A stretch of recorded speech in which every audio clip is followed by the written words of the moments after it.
পুজোর বাকি 2 সপ্তাহের একটু বেশি।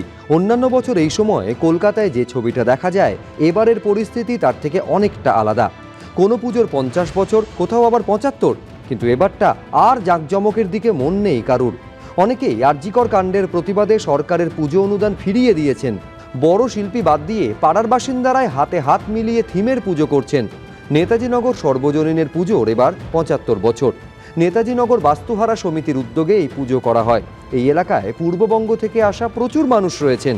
কয়েক প্রজন্ম ধরে তারা এখানে থাকছেন, তাই তাদের এবারের থিম শিকড় ছেঁড়ার যন্ত্রণা, শূন্য থেকে পূর্ণতায়।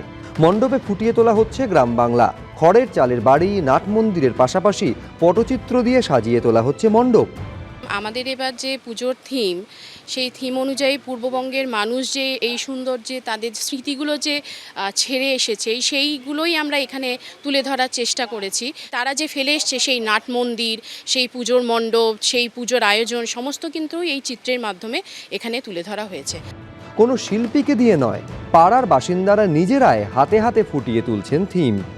এই সিদ্ধান্তের মধ্য দিয়ে পুজোর প্রস্তুতিতে কিংবা পুজোর সঙ্গে যারা যুক্ত হচ্ছেন আমাদের অঞ্চলের মানুষ, তাদের কাছ থেকে আমরা প্রচণ্ড রকমভাবেই সহযোগিতা পাচ্ছি। মানুষের যে ইনভলভমেন্ট, সেই ইনভলভমেন্টে কোনো ঘাটতি আমাদের পড়েনি, বরঞ্চ তারা সাধুবাদ জানিয়েছেন যে এইরকম একটা সিদ্ধান্ত আমরা যে সরকারি অনুদান নেব না, তার জন্য তারা আমাদেরকে সাধুবাদ জানিয়েছে।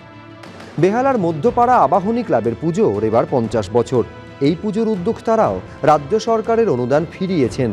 প্রাথমিকভাবে পরিকল্পনা ছিল একটু জাঁকজমক করে পুজো করার, কিন্তু আরজিকর কাণ্ডের পর পাড়ার সকলে মিলে সিদ্ধান্ত নিয়েছেন পুজো হবে আড়ম্বরহীনভাবে। হঠাৎ করে যেরকম যা হলো, তার পরিপ্রেক্ষিতে আমার মনে হয় আমরা সবাই মিলে পাড়ার এটাই ডিসিশন নিয়েছি যে পুজোটা হবে, সবাই মিলেই থাকবো, কিন্তু যে আড়ম্বরটা হওয়া উচিত ছিল বা করবার আমাদের ইচ্ছেও ছিল, যেহেতু এটা আমাদের 50 বছর পূর্তি, সেটা বোধহয় আমরা করতে পারবো না, মন থেকে আসছে না আসলে। পুজোর ফ্লেক্সেও রয়েছে আরজিকর কাণ্ডের ছোঁয়া। মা দুর্গার হাতে প্রতীকী শিরদাঁড়া। ভবানীপুরের মল্লিকবাড়ির পুজোরও এবার 100 বছর। পরিকল্পনা ছিল অনেক, কিন্তু আরজিকর কাণ্ডের আবহে আর জাঁকজমক চাইছেন না কেউই। তাই এবারের পুজোটা সাদামাটাভাবেই হবে রঞ্জিত মল্লিক, কোয়েল মল্লিকদের বাড়িতে। প্রতিবার মল্লিক বাড়ির পুজো দেখতে আসেন অনেকেই।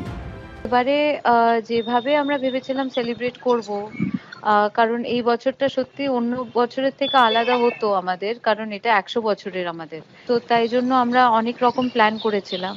আমাদের অনেক অনেক আত্মীয় স্বজন, তারা সবাই বিভিন্ন জায়গা থেকে টিকিট কেটে ফেলেছে, তারা তো আসবেনই। আনফর্চুনেটলি বাইরের লোকেদের জন্য এবারে দরজা বন্ধ থাকবে। এটা মানে আমরা পুরো ফ্যামিলির মধ্যেই মানে নিজেদের মতন করে আমরা ওই করব। এবার বাইরের লোকেদের জন্য বন্ধই রাখা হবে দরজা। পুজোয় থাকবেন শুধু পরিবারের সদস্যরা। অরিত্রিক ভট্টাচার্য, পার্থপ্রতিম ঘোষ, এবিপি আনন্দ, কলকাতা।